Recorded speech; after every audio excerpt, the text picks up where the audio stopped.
Hello दोस्तों। मैं हूं फोकस बंदा।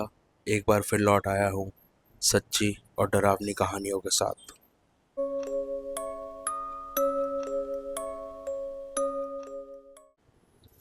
ये कहानी है नंदीपुर गांव की।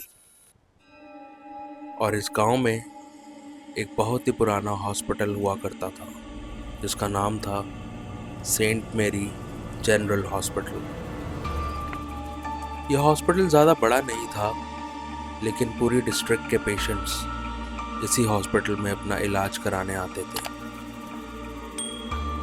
रात के 12 बजे तक सब कुछ शांत हो जाता था। बस एक ही जगह थी जहाँ कभी शांति नहीं होती थी। वो थी हॉस्पिटल का मॉर्ग।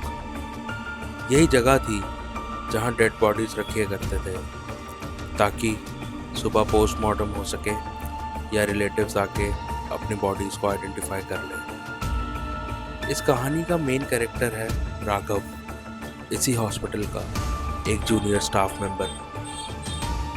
राघव को रात की ड्यूटी मिलती है जिसको इस हॉस्पिटल में मिडनाइट शिफ्ट कहा जाता था। राघव पहली बार रात की शिफ्ट पे आया था। सीनियर नर्स सिस्टर अनीता ने उसे कहा, मॉर्ग की लाइट्स और एसी चेक कर लेना, सुबह तक सब बॉडीज फ्रेश रहनी चाहिए।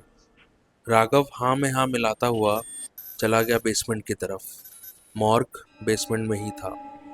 लिफ्ट का बटन दबाते ही एक अजीब सी हवा चली।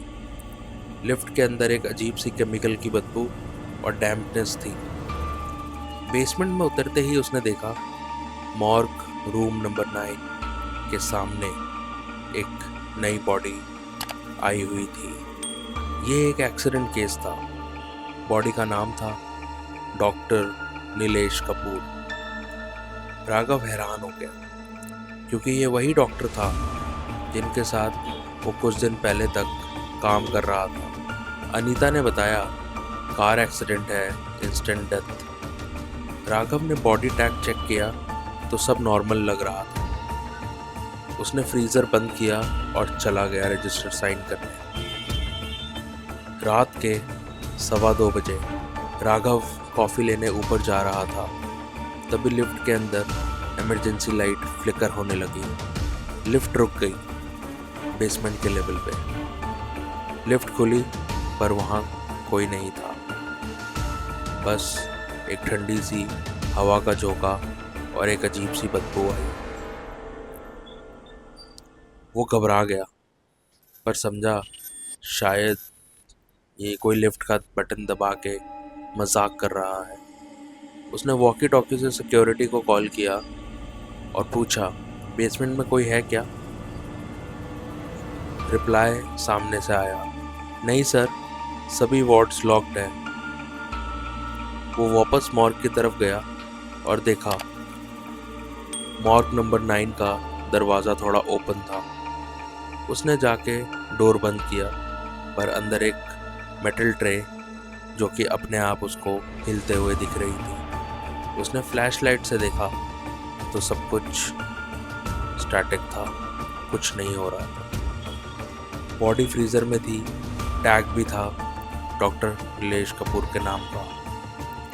लेकिन एक अजीब बात थी, फ्रीज़र का टेम्परेचर नॉर्मल से ज़्यादा गर्म था, जैसे कोई जिंदा आदमी अंदर है। राघव ने अपना लॉग रजिस्टर देखा। लिखा था फ्रीज़र नंबर 9 ऑक्यूपाइड 12:35 AM। उसने सोचा शायद सुबह तक सब नॉर्मल हो जाए। तभी उसके पीछे से आवाज़ आई, मुझे ठंड लग रही है राघव। वो पलट के देखा तो वहाँ कोई नहीं था, पर एक खून से लिपटा हाथ का प्रिंट फ्रीज़र के ग्लास पे नज़र आ रहा था। अंदर से वो शॉक में पीछे गिरा। फ्लैशलाइट हाथ से छूट गई। उसने देखा फ्रीज़र का हैंडल अंदर से मूव कर रहा है। राघव भाग के नर्स स्टेशन गया। सिस्टर अनीता, मॉर्ग में कुछ हो रहा है। अनीता घबरा गई पर कहने लगी, मॉर्ग नंबर 9 ये कोई नई बात नहीं है। पिछले महीने से हर रात कोई ना कोई आवाज़ आती है, पर जब चेक करो तो कुछ भी नहीं मिलता।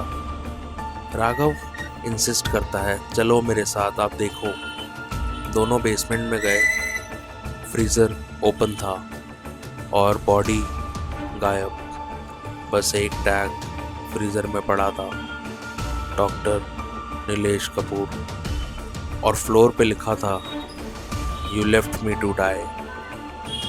राघव ने शॉक में कहा, मुझे कुछ समझ नहीं आ रहा, मैंने तो उनको आईसीयू में देखा था उस दिन। अनीता ने कहा, आईसीयू? पर डॉक्टर नीलेश तो तुम्हारे सामने एक्सीडेंट में मरे थे ना। तभी उसे फ्लैशबैक याद आया। एक रात डॉक्टर नीलेश और राघव नाइट शिफ्ट पे थे। आईसीयू में एक पेशेंट था और डॉक्टर नीलेश ने उसकी जान बचाने के लिए राघव से वेंटिलेटर सेटअप मंगवाया था। राघव ने गलती से ऑक्सीजन सप्लाई गलत वाल्व में लगाई थी और पेशेंट मर गया। डॉक्टर नीलेश ने उस गलती को कवर कर दिया, पर हॉस्पिटल ने उन पे ब्लेम डाल दिया। उनका लाइसेंस सस्पेंड हुआ और कुछ दिन बाद एक्सीडेंट। राघव का दिल तेज तेज धड़क रहा था। उसने कहा, मैं माफ़ी मांग लूँगा। पर तभी मॉर्ग के सब फ्रीज़र एक साथ खुलने लगे। एक चिलिंग हवा चली, लाइट्स ब्लिंक करने लगी, वॉल्स पे कंडेंसेशन से लिखा हुआ दिख रहा था, मैं अभी भी जिंदा हूँ। अनीता चिल्लाई, राघव यहाँ से निकलो जल्दी। जैसे ही दोनों भागने की कोशिश करते हैं, मॉर्ग का दरवाज़ा लॉक हो जाता है। मॉर्ग नंबर 9 के फ्रीज़र से डॉक्टर नीलेश का आधा जला शरीर बाहर निकला। आंखें खुली हुई, होंठ हिल रहे थे। तू मुझे जिंदा दफना कर गया था राघव। राघव चिल्लाया, नहीं, मैं नहीं चाहता था। बॉडी ने उसका गला पकड़ लिया और लाइट्स ऑफ। अगली सुबह स्टाफ ने देखा, राघव की बॉडी फ्रीज़र नंबर 9 में मिली। टैग लगा हुआ था, Raghav, time of death 3:06 AM, और रजिस्टर में लिखा था, occupant transferred, morgue 9 vacant no longer. तब से सेंट मेरी हॉस्पिटल में कोई स्टाफ रात की ड्यूटी करने से बेसमेंट में नहीं जाता। फ्रीज़र नंबर 9 अब भी बंद है, पर हर रात 3:06 पे उसके अंदर से एक हार्ट बीट जैसी साउंड आती है। थैंक यू दोस्तों। अगर आपको ये कहानी पसंद आई हो तो प्लीज़ लाइक, शेयर और सब्सक्राइब ज़रूर करें फोकस बंदा चैनल को, जहाँ मिलती है ऐसी कहानियाँ जो कहीं ना कहीं किसी ने जानी है। और हाँ, अगर आपने भी कभी कोई अजीब या डरावना एक्सपीरियंस फील किया हो तो उसे कमेंट में ज़रूर बताएं। शायद अगला किस्सा आपका हो।